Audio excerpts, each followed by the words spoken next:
Hello, excuse me. Smoke చేస్తూ driving చేయటం అపాయకరం. Sorry sir. స్మోక్ చేస్తూ వాకింగ్ చేయటం సురక్షితం.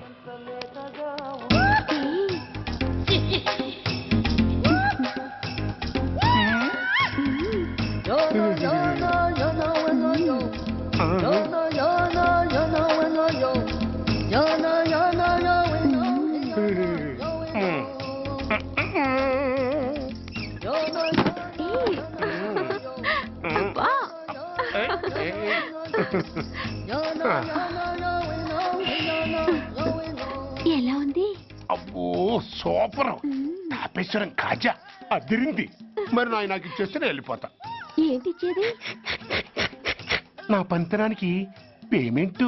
ఏంటి అర్థం కాలేదా? ఆడాళ్ళలో నువ్వు ఎలాగో మగాళ్ళలో నేను అలా అనమాట. ఇచ్చో ఇచ్చో ఇచ్చో ఇచ్చో. దొంగ సచ్చినోడా, నాటకాలు ఆడుతున్నావా? మర్యాదగా నా డబ్బులు ఇచ్చే. ఓయ్ సీను మార్చద్దు. ఇప్పుడు నువ్వు నన్ను రమ్మన్నావా, నేను నిన్ను రమ్మన్నానా? నేనే రమ్మన్నాను. లోపలికి వచ్చి నేనేమన్నాను? ఎంత అన్నావు? నువ్వేమన్నావు? 100 అన్నాను. కాదా? అంటే నా పర్సనాలిటీకి నువ్వు కట్టిన రేటు 100 అన్నమాట. అదే నేను అడిగాను. ఇచ్చో ఇచ్చో ఇచ్చేమ్మా. ఏంట్రా ఓవర్ చేస్తున్నావు? మర్యాదగా నా 100 నాకు ఇవ్వు, లేకపోతే నా లంగా బొందికి నేను ఊరేసి చంపేస్తాను. Help help. కష్టాన్ని పడితే చంపేస్తానంటుంది. ఈ అన్యాయాన్ని ఎదుర్కొన్న నాదుడే లేడా? అరకు ఏదో మొగుడికి తెలియకుండా వారానికి ఒకసారి ఇక్కడికి వచ్చి గుట్టుగా బిజినెస్ చేసుకుంటున్నాను. నీకు దండం పెడతాను, నన్ను అలర్పాలు చేయమాక. నువ్వేమి ఇవ్వక్కర్లేదు, వెళ్ళిపో. మంది హైటెక్ బ్రెయిన్. నీ పేరు గంట గంగారత్నం, మీ ఆయన పేరు గంట గురునాథం. ఆడు ఎలక్ట్రిసిటీ బోర్డులో పనిచేస్తున్నాడు. డోర్ నెంబర్ 14/14, లింకు రోడ్డు, ఫిట్టింగులు పేట, విజయవాడ 2. ఇది నీ అడ్రస్. నేను మంచోని గనక కమిట్ అయిన 100తో అడ్జస్ట్ అయిపోతున్నాను. ఆలస్యమైందనుకో అది డబుల్ అయిపోద్ది. ఇచ్చే నోటు చేతిలో పెట్టు. థ్యాంక్స్. దున్నపోతులా ఉన్నావు, ఆడదాని ఉసురు పోసుకుంటున్నావు. ఎయిడ్స్ వచ్చి చస్తావు. Sorry, no chance. హెల్మెట్ లేకుండా నేను యుద్ధానికి వెళ్ళను. ఎత్ర నారీ వర్ధంతి తత్ర జీవనం సుఖాస్మనం.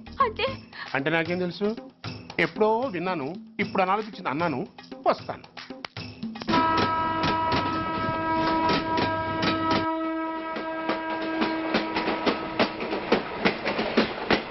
మొత్తానికి స్వర్ణాంధ్రప్రదేశ్ పర్యటన ఒక రౌండ్ పూర్తయ్యి 2వ రౌండ్లో పట్టా ఉన్నమాట. ఏంట్రా నీలో నువ్వే కొనుక్కుంటున్నావు? అబ్బే ఏం లేదు గురు. నువ్వు సర్వీస్ లో చేరిన తర్వాత నీ అండర్లో నేను హైదరాబాద్ నుండి బందర్లో పడి తిరిగిన జిల్లా తిరగకుండా తిరిగి తిరిగి తిరిగి తిరిగి హైదరాబాద్ చేరుకుంటున్నాం కదా, దాని గురించి. నవ్వుతావు ఎందుకు నవ్వు? చిన్నప్పుడు ఎవడో ఒక సన్నాసి నా చేయి చూసి లోక సంచారం అవుతావు అన్నాడు. దాంతో నేను ఏ విమానం పైలట్లో షిప్ కెప్టెన్ లో అవుతాననుకున్నాను. కానీ ఇలా నీతో పాటు తిరుగుతూ రాష్ట్రమంతా సర్వే చేస్తాననుకోలేదు. ఏడ్చావులే. నిజంగానే ఏడ్చినట్టుంది. డ్రెస్ కిందకు 30 ఏళ్ళు వచ్చినా ఇంకా పెళ్లి కాలేదంటే తెలిసిన వాళ్ళందరూ నన్ను ఆట్ అయిపోయి అనుకుంటారు తెలుసా? అయితే ఓ మంచి అమ్మాయిని చూసి చేసుకోవచ్చుగా. చేసుకోవచ్చు, ఎందుకు చేసుకోకూడదు? కానీ అవకాశం ఏది? ఫస్ట్ బందర్ బస్ స్టాప్ లో అమ్మాయిని చూసి ముచ్చటపడి పేరు అడుగుదామనుకున్నా. అడిగే లోపల ఆదిలాబాద్ ట్రాన్స్ఫర్ చేశారు. అక్కడ ఇంకో సుందరి కనిపించింది, పేరు అడిగా. ఆ అమ్మాయి పెద విప్పే లోపల ప్రకాశం జిల్లా పంపించారు. ఒంగోలులో ఇంకో అమ్మాయి కనిపించింది, పేరు చెప్పింది. ట్రాఫిక్ లో వినబడలా అనే లోపు విజయవాడ తన్నారు. ఇలా నిలకడ లేకుండా నీతో పాటు తిరుగుతూ ఉంటే లవ్ ఎక్కడా, మ్యారేజ్ ఎక్కడా? నా బొంద. అంత ఇబ్బందిగా ఉంటే నాతో పాటు ఎడవడం ఎందుకు? మంచి ఉద్యోగం ఇప్పిస్తాను, హాయిగా పెళ్లి చేసుకుని సెటిల్ అవ్వు అంటావు అంతేగా? జీవితాంతం ఒంటరిగా అయినా గడిపేస్తాను గానీ మీ ఫ్రెండ్షిప్ మాత్రం దూరం చేసుకుని ఏసీపీ గారు. ఇది కొంచెం ఓవర్ అయినట్టుంది. ఓవర్ అయిందా? ఐసీ, అయితే ఆపేస్తాను. ఈ టికెట్ ఎవరిది బాబు? బాబు కాదు, పాప. ఈ టికెట్ గలదు. ఏ నా టికెట్ ఏం తక్కువ? రేటు తక్కువ. ఇది సూపర్ ఫాస్ట్ ట్రైన్. నువ్వు ఎక్కాల్సింది మామూలు ట్రైన్. సికింద్రాబాద్ లో దిగి పీటీ కట్టించుకుని మీ ఊరెళ్ళు. ఏ ఈ ట్రైన్ భువనగిరి వెళ్ళదా? వెళ్తుంది కానీ ఆగదు. ఆగదా? ఎందుకు ఆగదు? ముందు కరీంనగర్ లో ఆగింది, తర్వాత సికింద్రాబాద్ లో ఆగుతుంది. మధ్యలో ఉన్న భువనగిరిలో ఎందుకు ఆగదు? ఏంటి లాజిక్కా? మీ ఊరికి ఈ ట్రైన్ ఆగేంత బిల్డప్ లేదు కానీ ఎక్కువ మాట్లాడకుండా సికింద్రాబాద్ లో దిగిపో. ఏంటయ్యా అమాయకురాల్లా కనిపిస్తున్నాన్ని దబాయిస్తున్నావా? టికెట్ ఇచ్చినప్పుడు రైలు ఎందుకు ఆపరు? ఈ రైలు మా ఊళ్ళో ఆగాల్సిందే, ఆపి తీరాల్సిందే. ఇదిగో అమ్మాయి, ఆడపిల్లవని ఊరుకుంటుంటే తెగరెచ్చిపోతున్నావు. ఇంకా ఎక్స్ట్రాలు చేసావంటే సికింద్రాబాద్ దాకా ఎక్సెస్ ఫేర్ రాసి ఫైన్ కూడా కట్టిస్తాను, జాగ్రత్త. ఏంటమ్మా నేనేమన్నానని? ఊరుకో తల్లి, ఊరుకో ఊరుకో, నువ్వేం కట్టకర్లేదులే. ఏంటిది కట్ట? కాదు పుస్తే. పుష్ట? ఒక పుస్తంటే 2 జీవితాల బంధం. ఈ తాళి పట్టుతోనే నా స్నేహితురాలి పెళ్లి ముడిపడి ఉంది. నేను టైంకి భువనగిరి చేరకపోతే ఆ పెళ్లి ఆగిపోతుంది. నేను తాళి పట్టు తీసుకెళ్తున్నానంటే వాళ్ళదెంత పేద కుటుంబమో ఆలోచించండి. అది అసలు అభిమానం గల పిల్ల. అలాంటి దాన్ని పెళ్లి ఆగిపోతే ఆత్మహత్య చేసుకుంటుంది. ఆ పాప మీకు నాకు చుట్టుకుంటుంది. అందుకే చెప్తున్నాను, ఈ చైన్ లాగి ట్రైన్ అన్న ఆపండి, లేదా ఈ చైన్ లాగి నా ప్రాణాలను తీసేయండి. అమ్మా ఆండాళమ్మ కాదు, రంబమ్మ. ఆ పోని రంబమ్మ. ఆ చైన్ లాగి నా ఉద్యోగం పోగొట్టుకునే దమ్ము నాకు లేదు గాని గార్డుతో మాట్లాడి మీ ఊళ్ళో ట్రైన్ స్లోగా వెళ్ళేలా చేస్తాను. రన్నింగ్ లో దిగలవా? స్టేషన్ వచ్చేసింది, జాగ్రత్తగా దిగమ్మా. దిగ్గానే నీ సామాన్లు కింద పడేస్తాం.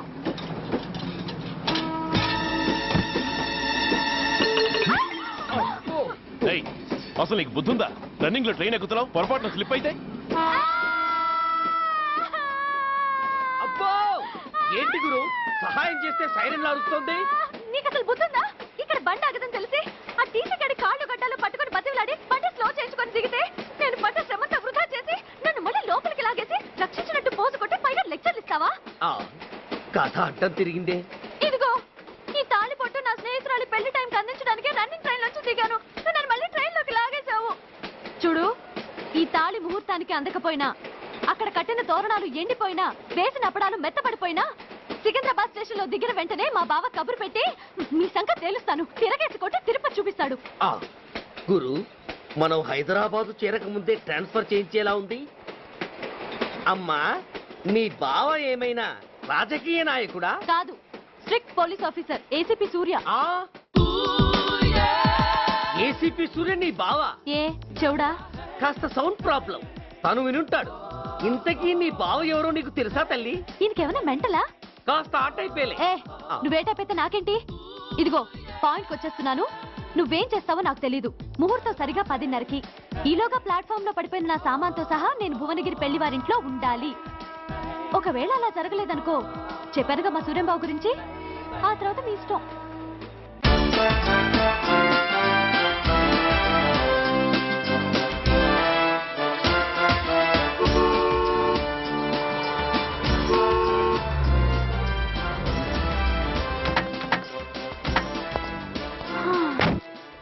జురాసిక్ పార్క్ లో చిన్న డైనోసార్ లాగా ఏంటా లుక్కు? వెళ్ళి డిక్కీలో సామాన్లు తీసుకురా.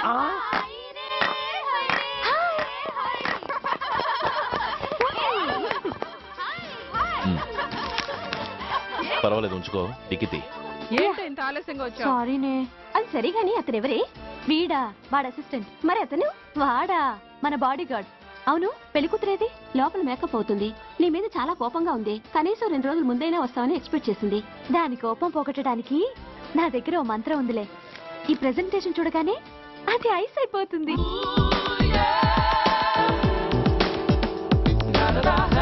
రండి, దాని దగ్గరికి వెళ్దాం. Hi uncle. నమస్తే సార్, వెల్కమ్ సార్. మీకు వైజాగ్ కార్డు పంపించారు సార్. పర్సనల్ గా చెబుదామని ఫోన్ కూడా చేశాను. మీకు హైదరాబాద్ ట్రాన్స్ఫర్ అయిందని చెప్పారు.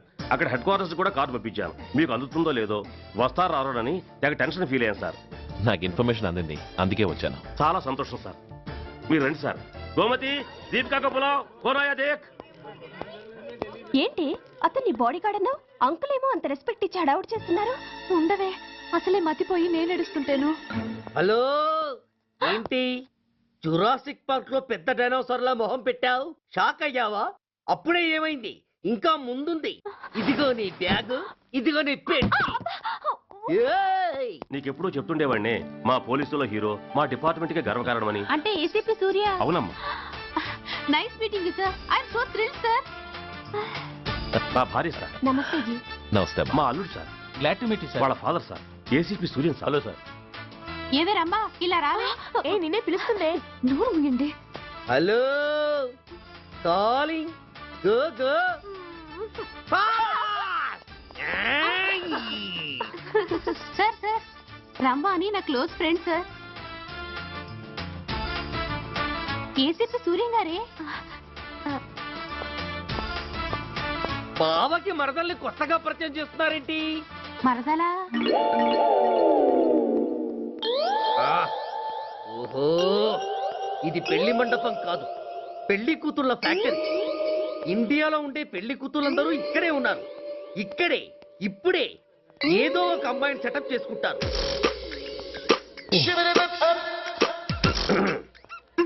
ఆ, లేత క్యాబేజీ లాంటి కాలేజీ పిల్ల నన్ను చూసి నవ్విందంటే ఇక ప్రొసీడ్ అవ్వడమే. Hello, hi. ఎక్స్క్యూజ్ మీ, నన్ను చూసి మీరు నవ్వారంటే డెఫినెట్ గా నేను మీకు నచ్చుండాలి. ఏమై కరెక్ట్? ఆహా, ఇంకా ఎందుకు ఆలస్యం? పదండి పార్క్ వెళ్దాం. అమ్మో పార్కుకా? ఎందుకు?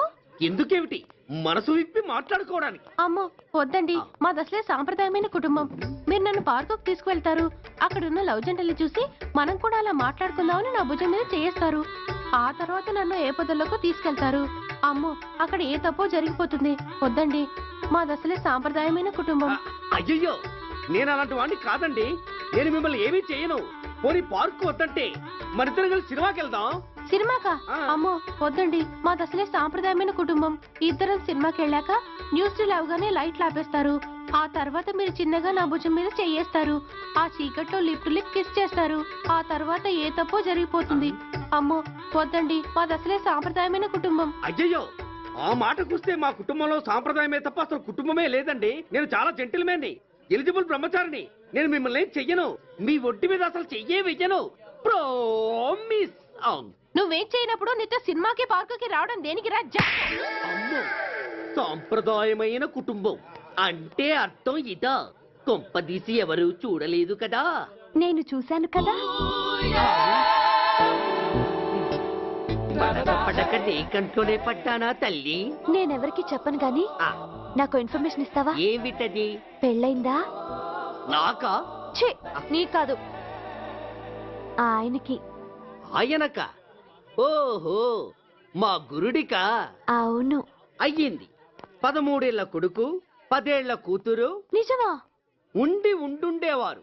మనం చెప్పినప్పుడు వారు పెళ్లి చేసుకుని ఉంటే. అబ్బా! ఎందుకు కొట్టావు? ఆయనకి పెళ్ళైందని చెప్పి అనవసరంగా నన్ను టెన్షన్ పెట్టినందుకు. ఆయనకి పెళ్ళైతే నీకెందుకమ్మా టెన్షను? ఉమ్, అందుకు.